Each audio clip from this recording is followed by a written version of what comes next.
O que é o ruído de Lian? Para a gente entender o ruído de Lian, a gente tem que se reportar a algo que eu falei na primeira aula para vocês, que é a aula de ciclo cardíaco. Vocês lembram da aula de ciclo cardíaco? O que? Que nós temos a contração isovolumétrica, a injeção rápida, a injeção lenta, o relaxamento isovolumétrico, o enchimento rápido, o enchimento lento e a contração atrial. Esse é o ciclo cardíaco. Se eu tivesse com um catéter dentro do ventrículo esquerdo e do ventrículo direito, a curva que eu ia encontrar é essa curva aí que vocês estão vendo. Imaginemos agora que o paciente tem uma carapaça envolvendo o coração. Uma carapaça envolvendo o coração é exatamente o que? A pericardite constritiva. Qualquer pericardite pode complicar com constricção, exceto, cai sempre em prova de concurso, a febre reumática. Não sabe por que até hoje nenhum paciente com febre reumática, que é uma doença que dá pericardite também, nunca evolui para constricção. Por isso, você encontra a pericardite constritiva, pode ser complicação de qualquer pericardite, mas não pode ser complicação de febre reumática, porque a febre reumática não dá essa complicação chamada pericardite constritiva.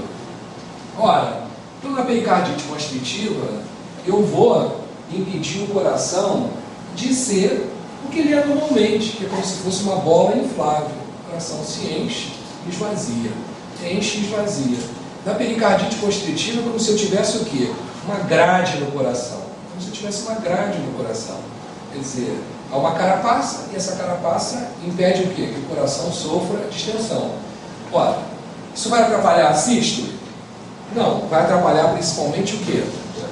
O enchimento, que é quando o coração ia se dilatar. Então a diástole começa aqui.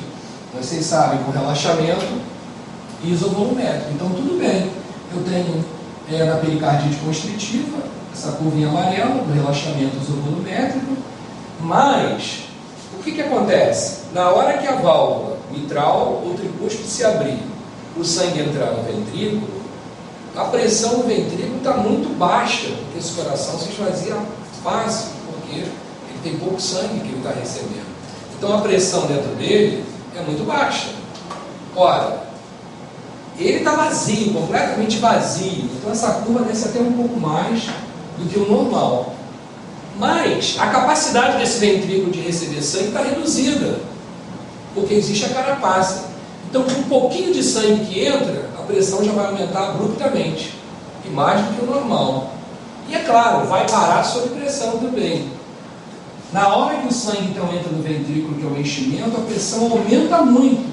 Aumenta muito. E, de repente, por causa da carapaça, há uma interrupção do desenvolvimento da pressão.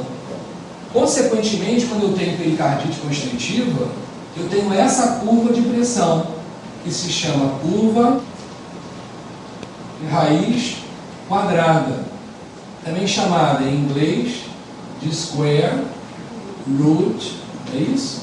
Sine, ou também chamado sinal de Frederic. Só que no final do enchimento rápido, que há essa parada súbita, quando há essa parada súbita, vai haver um barulho. Esse barulho é uma B3 precoce, também chamado ruído de Lian, e que antigamente os autores achavam que era um ruído do pericárdio. Então, era chamada antigamente de NOC pericárdio.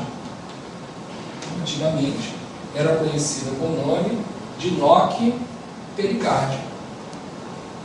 Se eu fizesse um desenho, eu tenho primeira agulha, eu tenho segunda agulha e tenho aqui como se fosse uma B3 precoce. Por que precoce? Que a B3 acontece de 0,12 segundos a 0,20 segundos após B2.